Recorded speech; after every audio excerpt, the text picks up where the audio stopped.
Okay. Good morning, good morning, good morning. Can you hear me okay?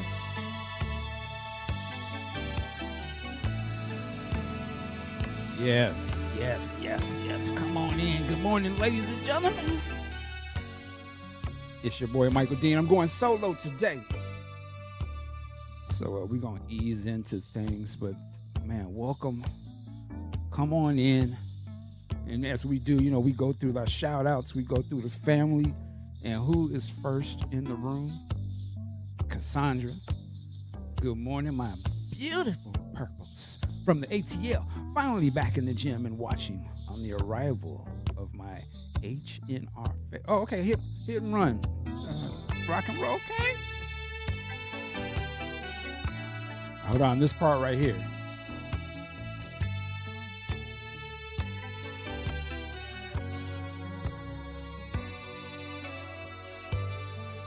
All right, all right. Can y'all hear me okay? Okay, y'all can hear me all right. It's a good afternoon. Listen, for me, it's the morning time. It's 9 a.m. It's Saturday. You know what I'm saying? Kids is gone, so I'm here by myself with my other family, y'all. So thank you. Welcome. Let's make our way through. Anna B, what's going on? Great morning. Still waiting. Drea, happy Saturday, Purple Fam from the very, very cold Shy. We'll be listening in and not chatting so much today because I'm getting ready for a Christmas party with my dance team. Hold on, wait.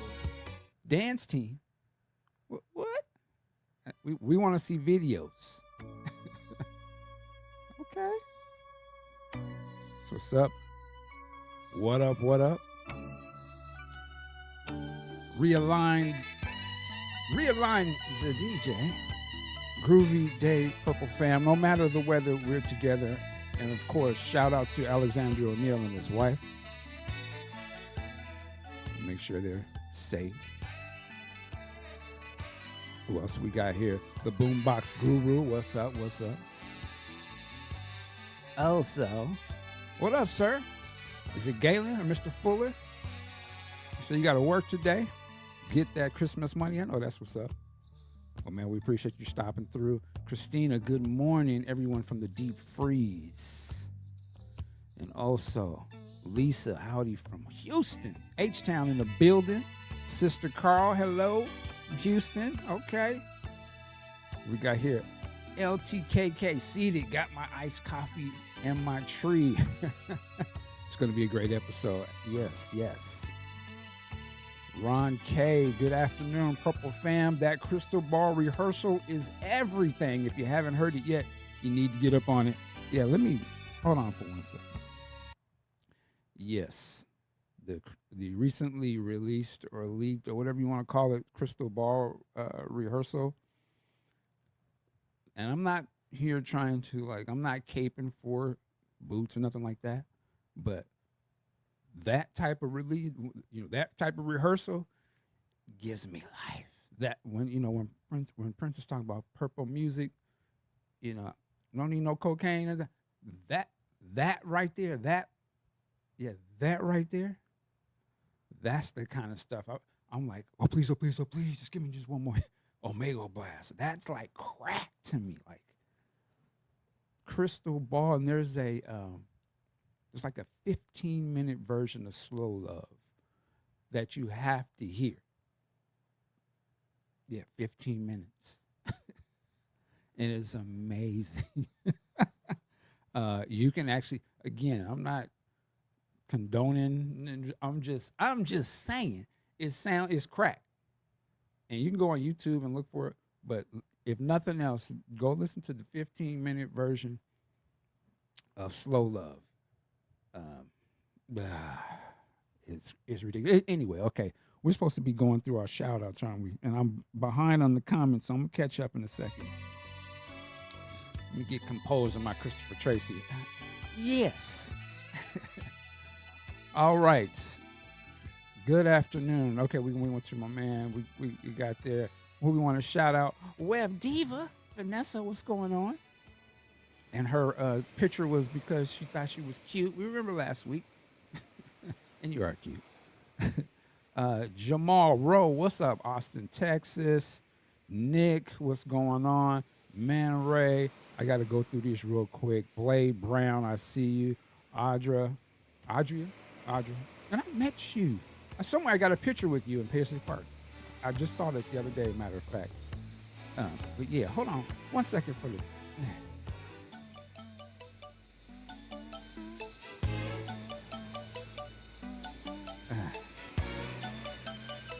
Yes. Okay. This is the business, and you ain't too far gone to see that yet. Man, I used to dream about waking up and like hearing this type of stuff, and it just be normal. So here I am, many years later, doing it. So that's what it is. What's going on? Okay, we're gonna catch up. We got to get going. Why are we here? Yes, Karan, how you doing? We see you. What's up, JD? Can I tell y'all about JD real quick? Can I go on there just a quick tangent and take JD? Real quick. JD's a cool cat. Why is he cool? JD came to Seattle, I believe, to see a football game, but connected with me and brought me a copy of the Jesse Johnson album. What was it? Something Penetration? Pause. But and handed it to a brother. Came to me personally and gave me that. That was dope. Real quick, also connected with him in Minneapolis. I think it was during one of the celebrations. We were at a bar or something. And I think like after I left or something, JD said Morris Day had walked in the bar and it took a pill. I was like, everything happens to JD. And JD's cool. JD got me a copy of the Sign of the Times Blu-ray box set from Japan. JD's the man.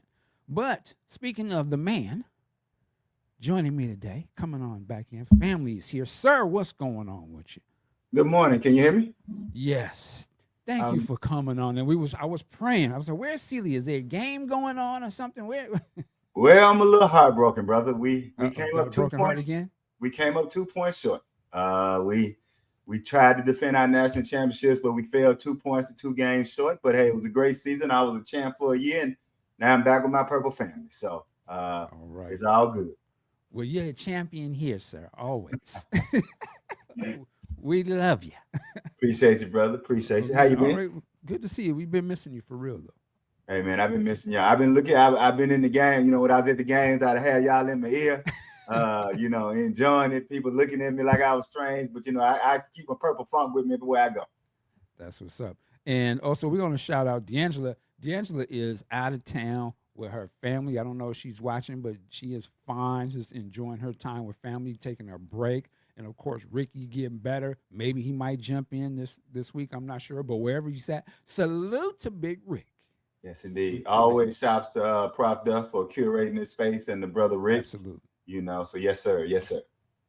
Absolutely. So let's get on to what we need to get on to. Actually, before we move on, I mean, is there anything, man, that you want to catch up on? I don't know if you missed out speaking on something. I don't know if I've asked you.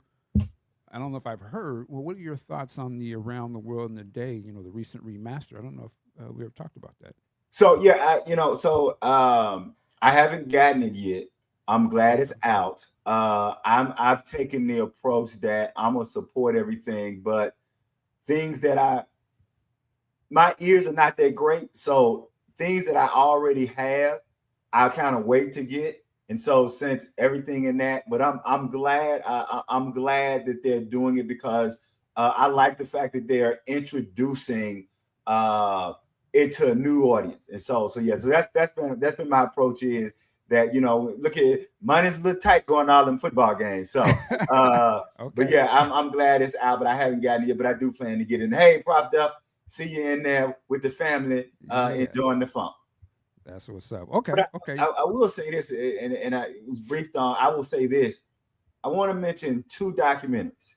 Yeah, absolutely. And if anybody hasn't seen them, and I'm mentioning them because, especially the second one I'm going to mention, if there is a Prince documentary, I want them to be like this. The 2 documentaries that I've seen lately, I've seen the Beatles anthology, and I've seen Being Eddie Murphy.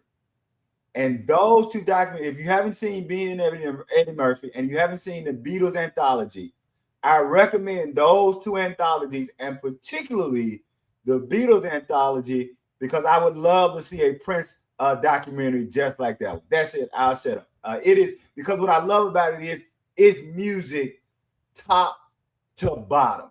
And I was amazed. There are a lot of stuff in there that I knew, but they presented in such a great way. Like, I was one of those people, I knew that Ringo wasn't the original drummer of the Beatles, and but they get into how he actually became a member of the Beatles. And I remember, and I also knew that there were 5 actual original Beatles, and people don't know. And check it out, it's kind of like the old church thing, the dude with the equipment getting the band. So there was a dude who had a guitar, so he was in the band only because he had a guitar, even though he couldn't play that well. So, so I would say to everybody, check out that Beatles anthology, even if you're not into the Beatles, because I think people will see what I mean when I say that's the kind of Prince doc I want.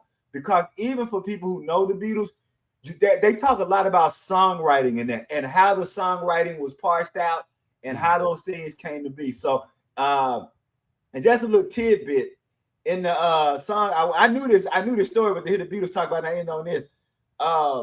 The song "I Want to Hold Your Hand," it says, I don't mind. But Bob Dylan thought they were saying, I get high. So Bob Dylan brought them some weed, and that's the first time the Beatles ever got high, was because Bob Dylan thought they were saying, I get high in the song, and that's how they got turned on the weed. So that was just a hilarious story. Interesting. I haven't seen the Beatles one, and I actually do want to check that out after you describe it. I did watch the Eddie documentary, and I thought it was good. The only thing, to me, it's one of those things that it's a documentary, but I guess it's from Eddie's perspective in terms of it's the artist sort of being in charge of the narrative, which is great. But there was a part of me too that was like, I can't wait till they get to the part where Eddie got pulled over, picking up, there's something late at night, because I remember that was a thing. But of course, it doesn't even go into that, and I understand why. But sometimes I wonder, like, how does a person get the whole story? Like, there'll be things that happen in pop culture that will just kind of go unnoticed, just because they're not favorable, or not that they're not favorable, but just something they don't want to talk about, or they just omit, even if it's something good. And even something like a Prince, I just don't want them to. I really don't want them to omit the music or the albums. I don't want them to just cover the albums they may think are the ones that they should talk about. Like, it's just about Purple Rain, or what I mean. It's like, no, I want them to talk about Madhouse. So that's the only thing when I think about an artist driven. Would they really cover the whole thing? You will like the Beatles anthology, because they get into the whole Beatles fell off. And like, people, when we talk about the Beatles, we don't talk about the Beatles fell off. And so you get to hear all 4 of them talking about those albums after Sgt. Pepper that may not have sold as well, and that may not. And so so I'm like you. So that's what I really liked about it, was that that they got into. So like you said, I would love those documentaries around planet Earth and those that late age. So you'll like that part of, because they do really talk about, and they get into like where they were musically and what they felt about those albums not charting in the way, because they came out the gate, I think 7, 8 straight number ones, and that's when you come out the gate 7, 8 number ones, and I can't remember which Beatles said it, but when they got to their first time, that one number, he was like, that was a damn relief to not have another number one. So, like you said, you get behind those kinds. All right, I shut up. Real quick, because again, we're just talking. You're at our house. It's early in the morning or afternoon. We're just conversating. This was the salon, so we're getting a little bit into that. We're gonna get into this. Give me a second. There you go.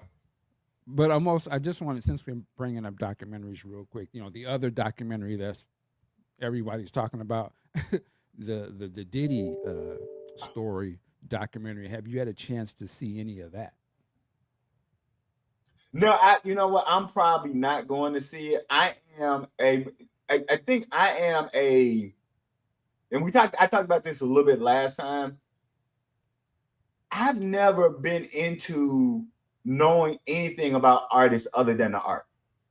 And it's not that I knock other people. I would just say that the way that my parents were really big in art, but the way they presented artists to me, that art was a skill, kind of like your contractor, your plumber, and even though art touches us a certain way, when I discuss art, I want to know, and congratulations to Ang Ing. That's the team that actually put us out, Brother Dean. So I got to show. She went to Prairie View A&M, so they playing in the they playing in the national championship today at 11 o'clock Central. So see, I'm so dumb when I see A&M. I'm like, are you talking about A&M Records? Right. Yeah, actually, A&M stands for Agriculture and Mechanical University. So there's a lot of schools that are agriculture and mechanical. So shout out to y'all. And again, they beat us at our home. Came in and kicked our teeth in at our home. But coming back to the Puffy thing, that I've never, and so like, I just have to put it this way. So like my book is like 600 pages. Do you know in analyzing those lyrics, there's only one paragraph where I discuss something personal in 600 pages. And that's where I had to talk about him, getting with Andre and the writing there. So I talk about, the scene with him at the phone booth and his father put him out. Oh, right. That's the only thing. And what's interesting for me is those 18 months that I got to work with Prince, I actually met his second wife because she was doing charity work and we were talking about the plantations up in the Delta. And I was telling her that there are people who can work up in the Mississippi Delta, Brother Dean, work for 20 years and never make more than $6,000 a year in their life. That's how those plantations are. Like I'm talking about 2025, Brother Dean. There are people working on plantations that probably don't make $6,000 a year. Oh, and so because she was doing that kind of charity where he brought her in and said, hey, I want you to hear this story.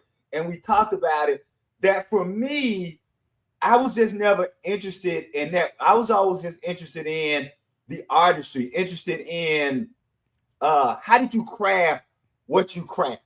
And so that's probably why I won't watch the Diddy doc, simply because I'm not saying other people shouldn't watch it, but there's nothing artistic for me to glean. And since there's nothing artistic for me to glean, I've never been interested enough or in an artist's personal life in that way that I know a lot of people are.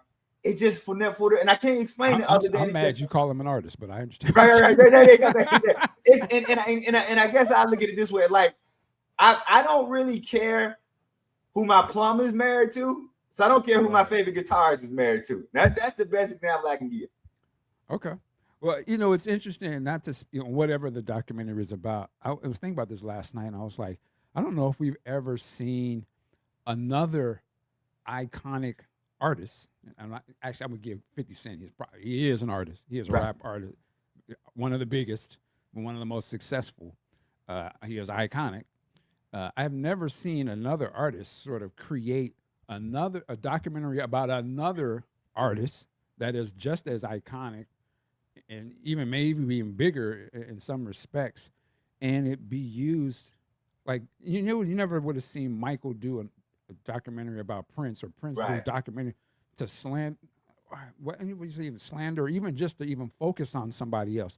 It's interesting to me. It's a different time where we're able to see that happen, and two, that they're both black men able to do this and use a very large corporation like a Netflix to put that out on the biggest platform ever. And it's sort of something that they're not doing art. I mean, they're not rapping. They're not doing what you knew them for. They are using, media to, push whatever story or shape whatever narrative they want. Right. And it's interesting to see that you can see how powerful these artists have gotten where they're able to do that. I don't think we ever seen anything like that. But anyway, let's get back to.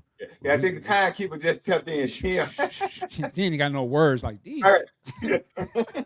And look at, she gave him that mama look, right? All right, here we go. Here we go. So, of course, what did Prince do this week? Week 50, 1985. We do this every Saturday at 12 p.m. Eastern, 9 p.m. Pacific, and this is a very slow read of Duane Tudahl's Prince Studio Sessions book series, and we're gonna put them up on the screen right here so y'all can see. Voila! It comes in various forms. You got the Kindle version, you got the hardcover, then you have the special updated version, which I do believe he has there. But these are great stocking stuffers and knock them upside the head type of things that can be used. But again, excellent book. I'm way out of focus here. Yeah, I agree. Right, I agree. And what we do here is we go week for week. Let me realign myself. Give me 1 second here. Boom. We're going week to week, Sunday to Saturday of 1985, not date to date. You can follow our detailed schedule here at the bit.ly link. Also, you do not need the paperback that we talked about. You don't need the Kindle, but if you want to stay in the loop, you want to get the book and stay up to date with us. Come on now and support this book so we can get the third one. Duane? I just want to let me live so I can get the third book by Duane. There we go. Did I skip something? Of course, you can subscribe, and all of these are archived at youtube.com/polishsolid, and then also at mdean. And then we have our hashtag warriors. And then, of course, our disclaimer is that the estate of Prince Rogers Nelson is not affiliated, associated, or connected with What Did Prince Do This Week book club series, nor has it endorsed or sponsored the What Did Prince Do This Week book series. Further, the estate of Prince Rogers Nelson has not licensed any of its intellectual property to the producers, advertisers. I was there. Who's the advertisers? The advertisers or directors of What Did Prince Do This Week. In other words, they ain't got shit to do with this. All right. And of course we have community guidelines. Act like you do when you come over somebody's house. That's it. Like if you came over my house, you wouldn't be talking greasy in my living room with me standing right there face to face, because you know there'd be consequences to your actions swiftly. So we just ask that you carry that here online. How about that? What a concept. All right, what did Prince do this week? This is number 150? Yes, sir. Well, hey, salute to D'Angelo. Yes, indeed. Yes, indeed. Salute to y'all that watch and are joining us every week. Lord, 150 is quite the accomplishment. I have to say that. This week, there were 2 new songs with 3 studio sessions. And then here's from last week, we had Mountains, Dream Factory, Under the Cherry Moon, editing. Sheila E. cut the 7-inch of Holly Rock. Thursday, I think it was, or whatever. There's an encounter or a meeting with Miles Davis. Yeah, hey, I'm glad last week y'all cleared that up, that Prince wouldn't have known who Miles Davis was, and that somebody had to introduce and tell him who Miles Davis was as an adult. Thank y'all for clearing that up. I've always kind of looked at that like, yeah, okay, all right, sure you did, right? You know how they do. Right. I introduced you to I showed you how to rap. Okay. Anyway, and then the Family album, which we played a little bit of that start here. Desire. We again, a state moment real quick. Stop playing. Put out the Family. Come on now. Come on. All right. So this week we have Eternity. Oh man, I love when you get on that. So actually, let's just you feel like doing some reading? Yeah, sure. Well, we'll do what that day? here. Yeah, let me give me the date. December what? So Sunday, December 8th, 1985. Okay. Sure. Eternity. Yes, sir. If you want to kick us off. Yes, indeed. Eternity tracking overdub mix. Eternity instrumental mix. Sunset Sound Studio 3, producer Prince, artist Prince, engineer Coke Johnson. You want the Susan Rogers quote? Yes. All right. We would work fast and quietly without speaking. He would first record the drums from top to bottom, listening to nothing, just with the song in his head. Next thing, he played the bass part, then the keyboard part, the rhythm guitar, then just his vocals alone in the control room. That's amazing, just playing it from top to bottom. It reminds me of that Miles Davis quote when he says that this Miles words, Miles said, white folks don't understand that when Prince go to sleep, he dreaming drums. I love that quote. All right. For the first time since the summer, Prince returned to Sunset Sound and once again began working exclusively in Studio 3. This is Coke Johnson talking, quote, most of the stuff I did was in 3 because engineer Coke Johnson. Studio 2 had the bigger recording space, but 3 was where Prince would set up because he would have them move a king-size bed out into the recording space. Some of his crew would come in there and decorate the whole studio with candles and purple sashes hanging around and scarves. The temperature had to be right. The lighting had to be right. It had to be just the ultimate cool recording space. He continues, candles and drapes, tapestries. He just vibe it up because studios can be pretty dry when you first walk in and put on the bright lights. So it was important. This was Lisa talking. I'm sorry. She continues. He put a bed in there or something that always be a place to lie down and either you just write or hang out. There was always a vibe to his music and there was something going on behind it. It wasn't just the song. It was three-dimensional. And there was like, what is he doing in there? It was like you could imagine him doing things while he's singing. There was just a feeling and an air that there was something going on, and usually because there was, end quote. Yeah, there you go. Knowing Prince. Hey, gives a whole new meaning to Lady Cab Driver. Let's move on. Hold on quick. You remember in the movie Boys the Hood when what's the lead character's name? I forget his name. Trey, when he's doing the flashback to his dad when he met that young lady. Yeah. And he's up in the room with her and the mom comes home early. And there's that scene, the mom goes, like, I smell it. That's why I was like, I can see somebody on Prince. You're like, oh, like this. He's doing that up here. So somebody locked the door. Yeah. Anyway, my bad. So let's see. Prince spent the shift working on a spare keyboard heavy track called Eternity. He was singing with his falsetto type thing because he was finishing it for a girl to sing. According to Cope, he was up the he was up the octave. You know what? I does anybody? Because I know we know how many octaves other people sing. Do we know how many octaves Prince? What his octave range was? I don't know that. So somebody in the chat, somebody put in the chat, do we know what Prince's octave range was? Because I'm thinking, and the two people that I'm thinking about, that like Minnie Riperton, I think she was an 8 octave. She had an 8 octave range, Minnie Riperton. And then what's my girl? And I hate to say, what's my girl who's the great singer married to Nick? Mariah Carey. Yeah, and I think she was like, that how you say? That's wrong. Singer married to Nick. I know. I didn't want to go. I couldn't think of Mariah Carey's name, man. All the great stuff she's done, and I reduced her to married to Nick, man. That's wrong. Wild. But I do respect, and Mariah Carey doesn't get credit for she writes a lot of stuff, right? So Mariah Carey, man. Yeah. So when I think what she's 6 not just or 7 the lady married to Nick. I'm sorry. Go ahead. Yeah, there you go. Because she was 6 or 7 octave, right? Oh, I'm sorry. So somebody said DE68A said you think it was 4 octave. That's cool. That's pretty cool. Okay, thanks.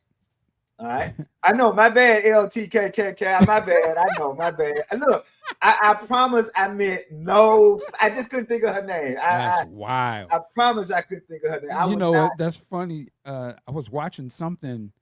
It was a streamer. It was the Video Game Awards with this week, and they had Lenny Kravitz on there because he is playing the villain in the new James Bond game. Okay. And so Lenny Kravitz comes walking out on stage, badass, swagged out. But the guy watching it, he was like, I know him from something. What does I know him from? And he's like, looking. I'm like, Lenny Kravitz. He's like, oh, that's Zoe Kravitz's dad. Oh, wow. I was just like, my God, man, is this what's going on? Yeah, look He's at like, and he's like looking at the comments. He's like, oh, he's in the music. I know I've heard that name before. I was like, I said, let me turn this.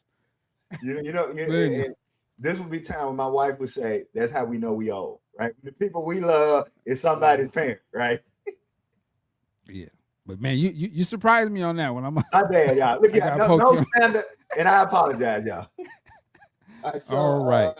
oh yeah, uh, when the mix was completed, the falsetto take of his voice was hidden in the mix. The song would be offered to Sheena Easton, who had a top 10 with Prince's Sugar Walls the previous year from her A Private Haven album.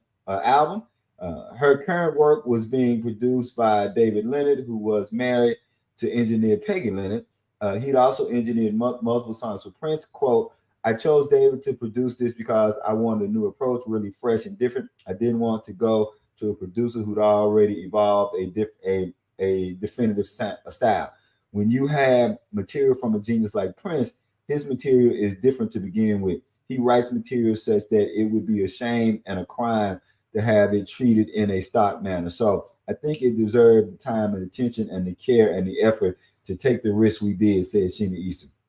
The track would be a basic song using drums and a is that Insonic Mirage keyboard, guitar, and a few vocal tracks. When it was released by Sheena, Prince was credited as rocker Happy Fella on keyboards and Freddie the Phantom on guitar. Status Eternity, 4 minutes and 16 seconds, was first included on Sheena Easton's 1987 album No Sound But a Heart.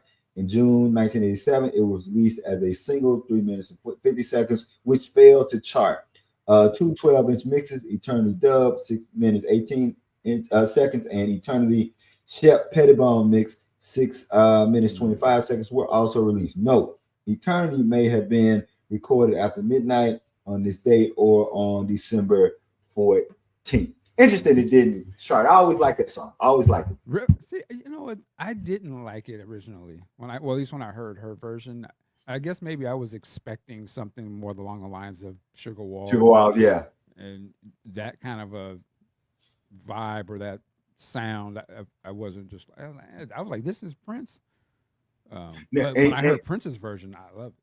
Right, right. And that may be what I be thinking. I remember, and that's what I'm thinking is the, and somebody put in Shantae Moore. Thank you for putting Shantae Moore. She has a great octave range too. What's her name again? Shantae Moore. Shantae? I thought it was Shantae. Shantae Moore. I'm sorry. Shantae Moore. I'm sorry. Yeah, good Lord. I'm just killing people today. Like... Shantae Moore. Shantae Moore. I'm killing people today, boy. I thought you was gonna say the ex CEO's right. wife, ex CEO of BET's wife or something. Right. So there you go. There you go. Right. So I'm just killing people today. But yeah, so I think that's what it was that I liked Prince's version and don't really know. I mean, I know Sheena's version, but I always Prince's version is the one I always go to. Yeah. I do like, just the description of, how Prince has the studio and just the care, of course, it has to be just right. I love, even back in 1985, it was like you had to make it a vibe. It had to be a certain atmosphere, feeling to it. And you could just imagine, man, if you would have been privileged enough to be invited into something like that back then, like when he's just the man and like everything is probably laid out. And then just to me, it would make the music sound totally different just being in that environment. Cause that's like, this is how he hears it. Like it smells like that when this is playing, or, this is the lighting and stuff. So I can just imagine, man, like that had to be some shit.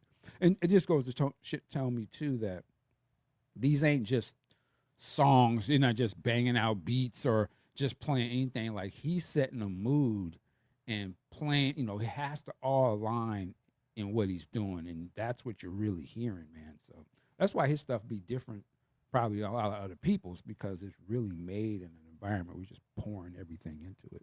No, I think you're right that Prince was artistic from head to toe, right? And so the art was only one piece of the expression, right? The art, the clothes, the everything, right? And Yeah. so yeah, I'm with you there. For a lot of people, they go in, they just singing a song somebody gave them. And I'm not saying they're not doing their best. I'm not saying they're Right. not trying to breathe life into it. But I think it's something different when this is a creation that's coming from your soul, and it really is a reflection of who and where you are at that moment. So I agree. Yeah, I mean, just to hammer it down, that ultimately is the difference Mm-hmm. with the artists, Prince and people on that caliber. That's the difference. Why that stuff always have a certain sound to it or a certain feel, because they're authentically giving you that real. That's them. Mm-hmm. Whereas it's like you can tell the difference between, and no shade.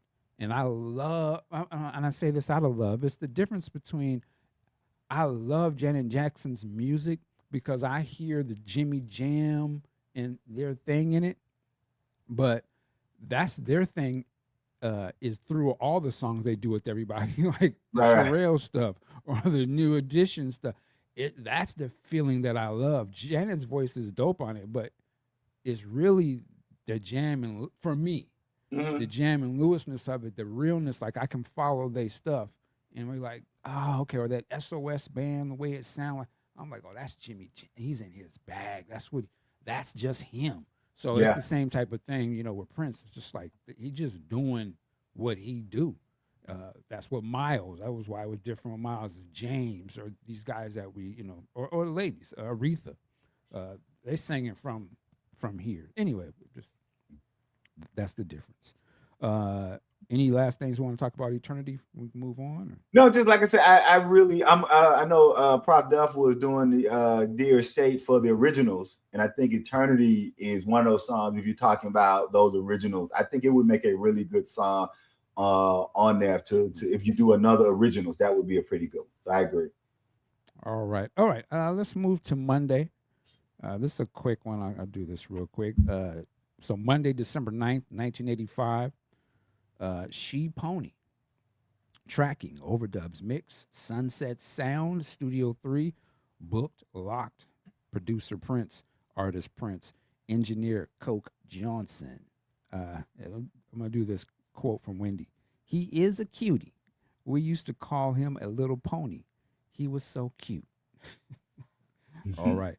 Over his career, Prince referenced a pony or horses in at least a dozen songs, including Horny Pony, Alphabet Street, La Grind, The Future, Raspberry Beret, Let It Go, The Latest Fashion, and Little Red Corvette.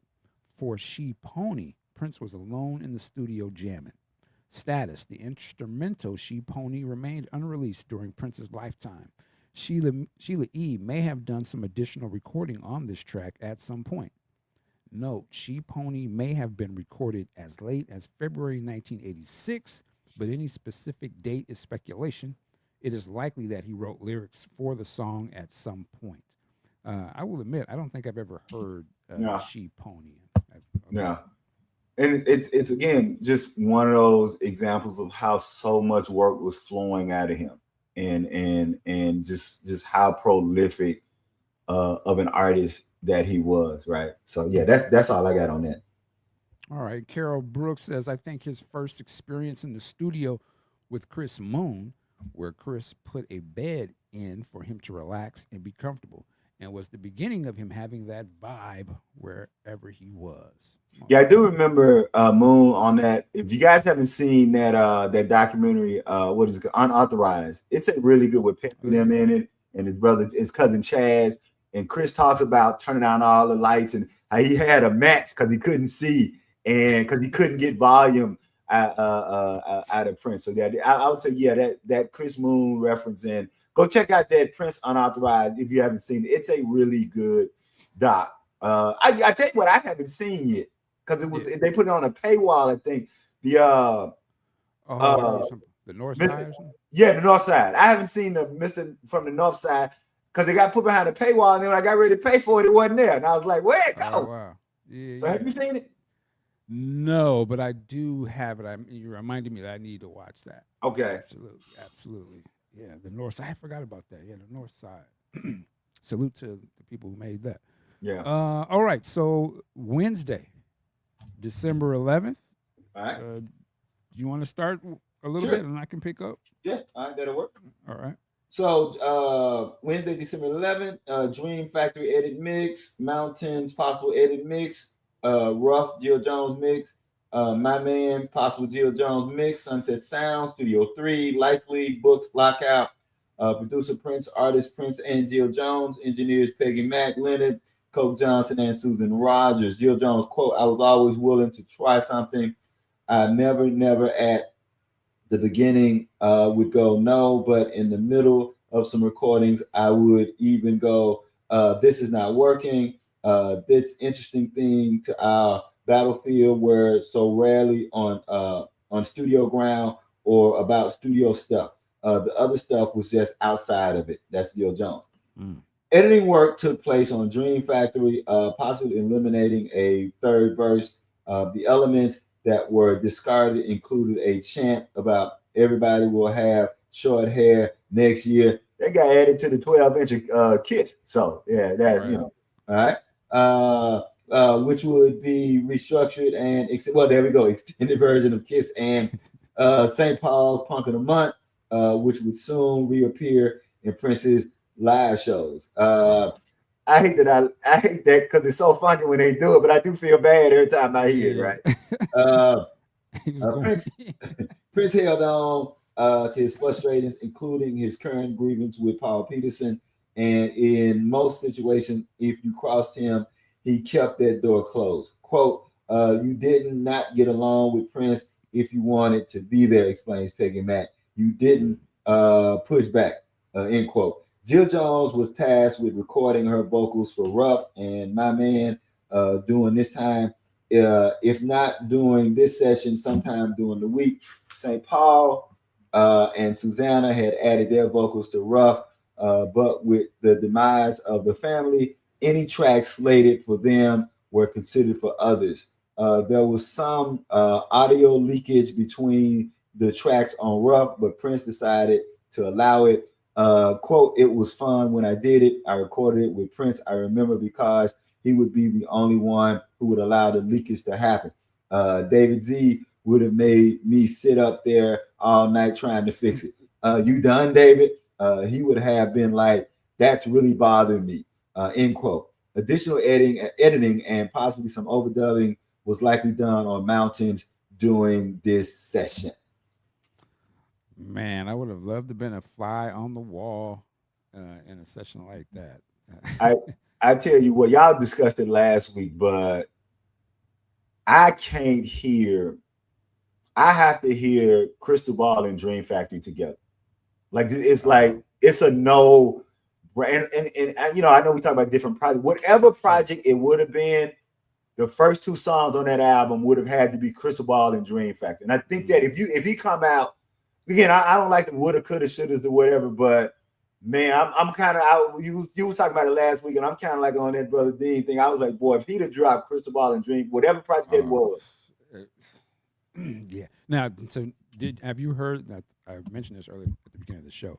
Have you heard the recently sort of leaked Crystal Ball live rehearsal thing? Yeah, because I had the Return of the Flesh from that. Oh, okay. Yeah, I was for a long time. I had that Return for the Fresh, and then I saw you do the thing, and it's and you made me. I'll say this: that's one of the few that they release I would get because I'm not a big rehearsal guy. Like you know, like people love rehearsals, yeah. and I don't know why I'm not as big of a. I'm more of a live show guy than a rehearsal guy. Okay. But that particular rehearsal, there are a couple. That one and the one doing Purple Rain where he's doing the BB King, of course, because he's doing the BB King song, so that touches me in a special place. But that rehearsal, those batch rehearsals, man, I would be here if they wanted to release those. Yeah, man, that Crystal Ball. I mean, just to hear it live, and they did it at the beginning. I was like, so the intention was to we're gonna come out with this, right? Like, and set the tone. Like, are you kidding? Like, I don't know what happened where you had to change that, but just incredible. Yeah, Rebirth of the Flesh, like just fierce, man. Like I was like, oh, they was coming like that, And, And yeah, it's just yeah, crazy. and every Birth of the Flesh, like I get into that. Like I play the live version and the studio of those back to back, and I just will loop those two songs, and I will listen to those two songs for like 40 minutes, just back to back, the live of Birth of the Flesh and then the studio. Uh-oh. Oh, I thought you knew that. You want me to take them off now? No, yeah, and you know what, Prof. Duff, let me say something, because you said something a while back, and I realized I do it. I just don't do a rehearsal, because I know that Prof. Duff likes rehearsals, because you can get into that groove. You know how the band gets into a groove. Yeah, You man. can just let that groove. I'll do that with studio songs where a song will play, and I just keep replaying that song like over and over and over. I think this is taking my. I thought, yeah, I am. I am. I guess it's something about the live show for me, the finished product of it, that, like, I'll tell you something else that surprises I hear people talk about. Like when Prince is giving instructions, yeah, during the rehearsals. Yep. That take my mind to work. That sounds like work. I don't think no damn work. That's work. Man, that's the good part. I mean, I know it sounds like work to me. It's like, yeah, right here on the bass, I'm gonna need you. Look here on the drums. Don't go to sleep with it. Just I'm like, hey, I think to work. I want y'all work. Hey, that's the process, baby. You just want to come and dance. There you go. Yeah, that's it. You like, right? So yeah, so I am very, like, I don't think I have, other than like I have individual songs, like I said, Rebirth of the Flesh. I have that rehearsal track. I don't know if, other than Rebirth of the Flesh and Prince playing BB King's Giving Me Some Outside Help I Don't Need, I think those are the only two rehearsal songs that I actually have. I have to go back, and when I say have, that I put in a playlist that I listen to, if that makes sense. Got it. Yeah. I got it. All right. Let's finish this out here. So another quick one. Friday, December 13th, 1985 is an estimate. I actually find this very interesting. With You, tape copy for Claire Fisher. Sunset Sound, Studio 3, likely. Book, Lockout, producer Prince, artist Prince, for Jill Jones. Okay, that makes sense to me. Engineers Peggy Mack, Leonard, Coke Johnson, Susan Rogers. A copy of With You was created and given to Claire Fisher for his orchestral embellishments. It is unlikely that Prince attended this brief session. Also, I would love, I mean, if it was just for the fans, and however they could release it, I could see them playing this at Paisley Park, but I just think that's a limited audience. But something for the fans would be to release as much orchestra Claire Fisher stuff that you have, like as its own little package, man. I think that would be fantastic to hear the strings for all the songs he did. Like, just hear the strings and then have the song too next to it. You can play that. But I think that would be fantastic, man, because that's such a great is this like the With You from the second album? This is the one that was on Jill Jones' album. Jill Jones. Okay, never mind. Yeah. Okay, there we go. That's what I was thinking at first, but then when it says for Jill Jones, that's right. And D68, thanks for correcting me. I think you may be right too, that the live rehearsal of Rebirth that I like may be from another rehearsal, maybe from a later rehearsal. Oh, interesting. Okay. Yeah, maybe. Yeah. So thank you, D68. That's why we love y'all in the chat, because putting all these pieces together. Yeah, absolutely. I believe. Let me get back to my slideshow. Let me get on my D'Angelo real quick. There you go. Okay. Let me get reset it. We did Sheep Pony. Yeah, we did Dream Factory, Mountains, Rough, My Man, and My Man. The song is one of my cuts. Joe Jones. It kind of almost got like a country feel a little bit with the guitar, but I love that song. And then we talked about With You, also for Jill Jones. So 57 new songs total. Let that number sit in. We take it for granted, but I know, like, somebody that's going to watch this from years from now, just getting into Prince, going to stumble across this, and they're going to be like, 57 songs? he had 57 songs in his career. No, that's just the last few Right. months. Okay. This is what he does, but this is he's prolific. 83 studio sessions. 83 studio sessions. These aren't sitting at home BSing in your bedroom playing on the computer. This is what musicians belt to ass in the studio, putting it in, traveling around the world to go in the studios, having mobile trucks pull up to the crib, sitting out there banging out jams in the studio, having a studio put in your house, a real studio with sound booth and all that. So this is what we're talking about. This is, back in the days is a little different. The bar to entry was way different. Like you had to be actually talented. You had to actually be able to write the songs and play them and sound dope.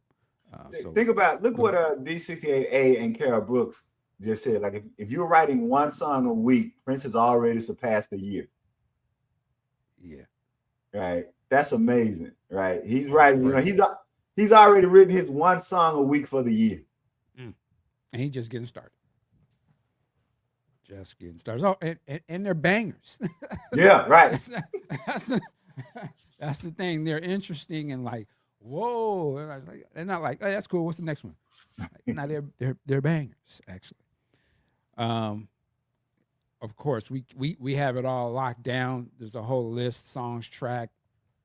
You know how D'Angelo do. A Purple World. Wow. Celebrations coming up next year. 10th year anniversary. Celebration of life for Prince. 10 years. Mm-hmm. Let me ask you, since we're here, I know we're a little bit ahead of ourselves, but what goes through your mind when you think about we coming up on celebrating 10 years of him not being here? What thoughts, what goes through your mind about that? Good question. I guess the simply said is at the end of the day, I feel like he still should be here. Of course, I know things happen. People pass. It's their time and stuff. But I just feel like he was way too young. And it was just a shame, That's what comes to mind for me. 10 years later, and I'm also 10 years older. As much as I love the music and all of the accomplishments and all of that good stuff, I would have rather him never put nothing out or whatever it took for him to be able to be alive and living a life to figure out whatever the next thing was going to be. But so that's what it is for me. Yeah. I agree with you on that. And I would just add that what I found myself reflecting on is that you could be so right in what you said, and yet he did so much that his career seems complete. Yeah. You see what I'm saying? Like there two things can be true, that we all feel like he went too soon.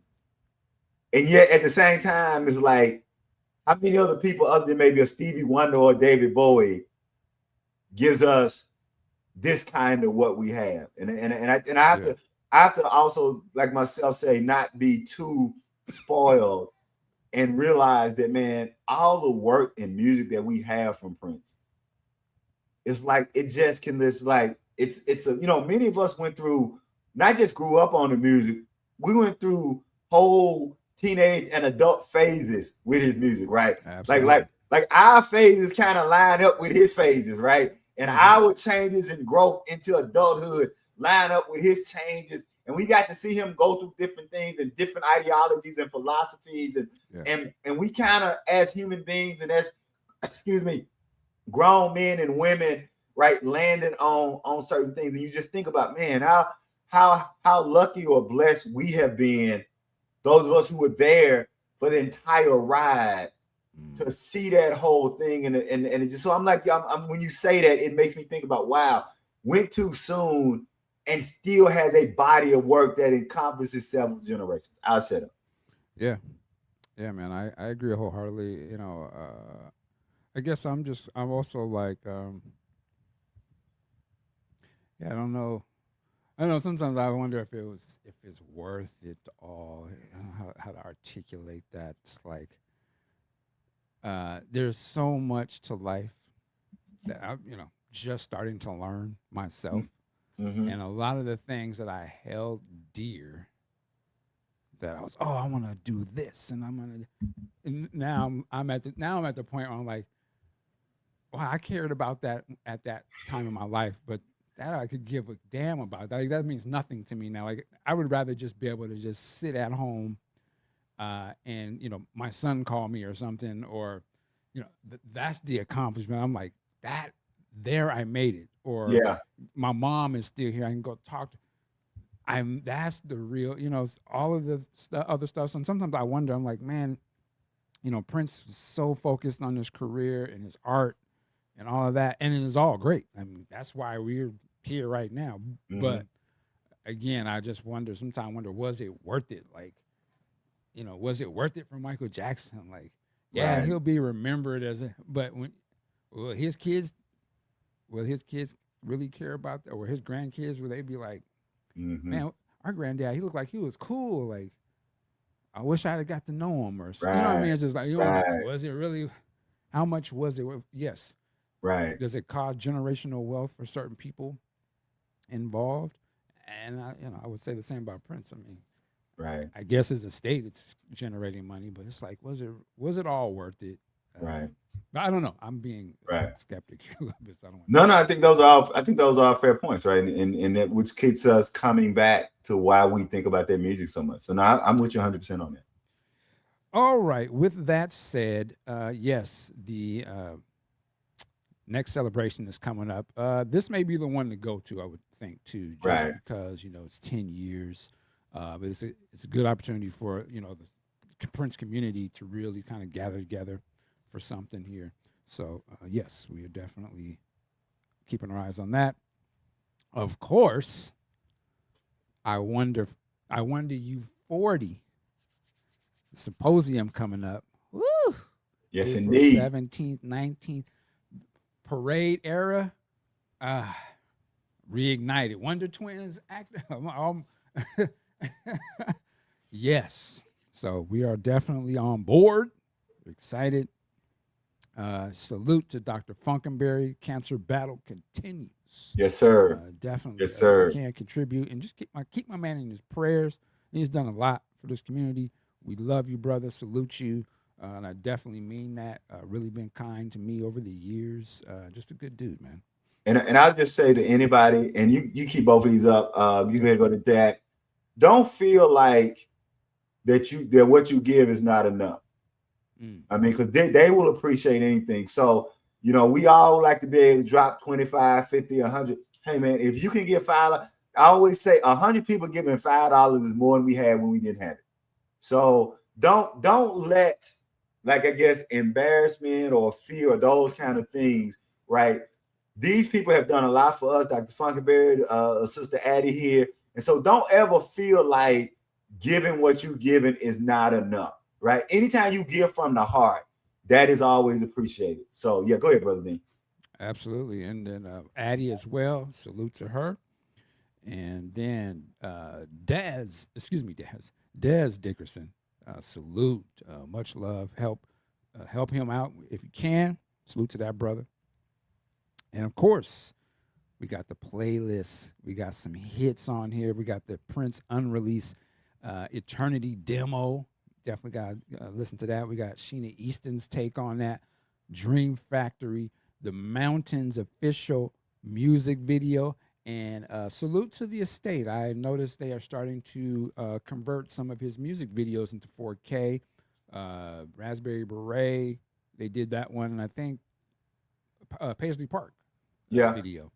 Hey, they got me. I gotta check my TV because the TV say 4K, but it don't look. I said, did they get? Well, there's levels to 4K up here. Did they get me, Brother Dean? Did I really get 3K and a half? What's going on?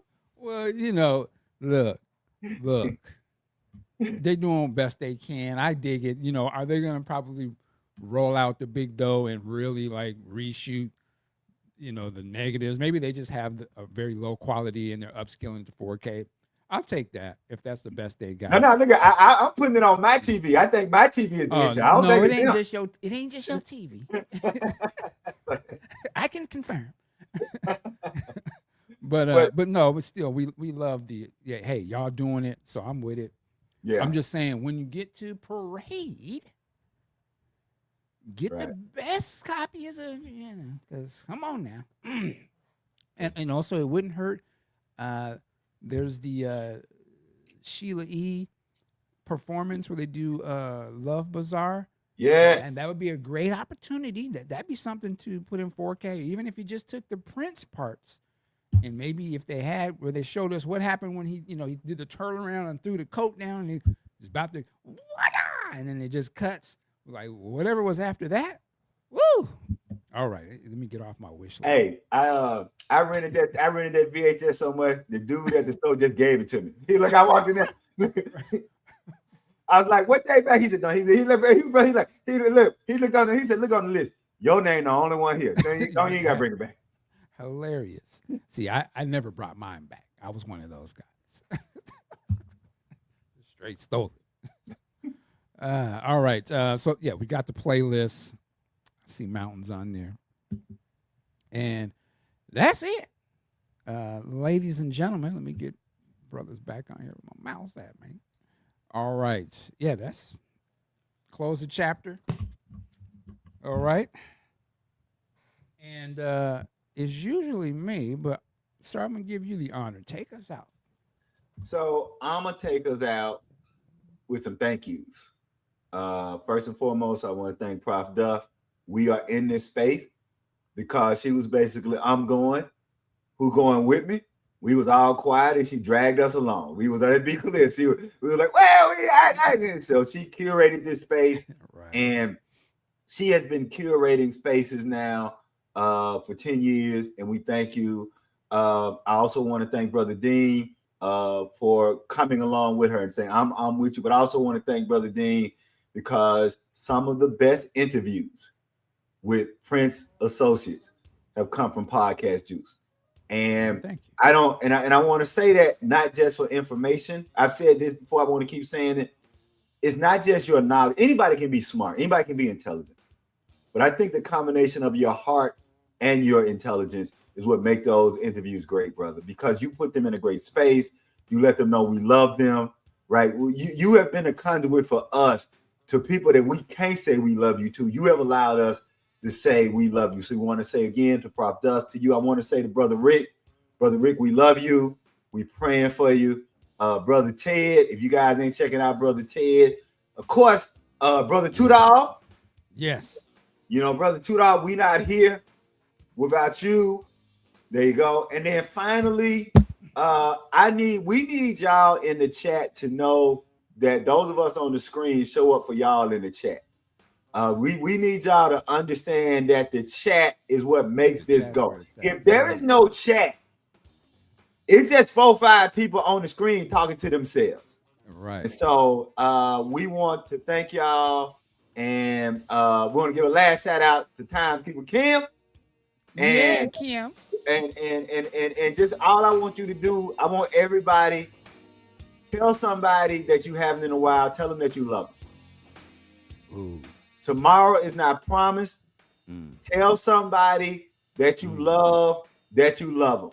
Don't say they know you love them. And in fact, and if you can, hug them as well. And that's it. That's all I got to say. I'll shut up. And we're going to jam out to this and we out of here. Thank you. We'll see you next week. Oh, Lord, turn it up. I'm about to go fix me some grits. Oh. I can hear Billy now. What's this one house? Exactly. What's this one song? Shit. D'Angelo, don't worry about it. Ha, ha, ha. I'm watching you. All right, we got.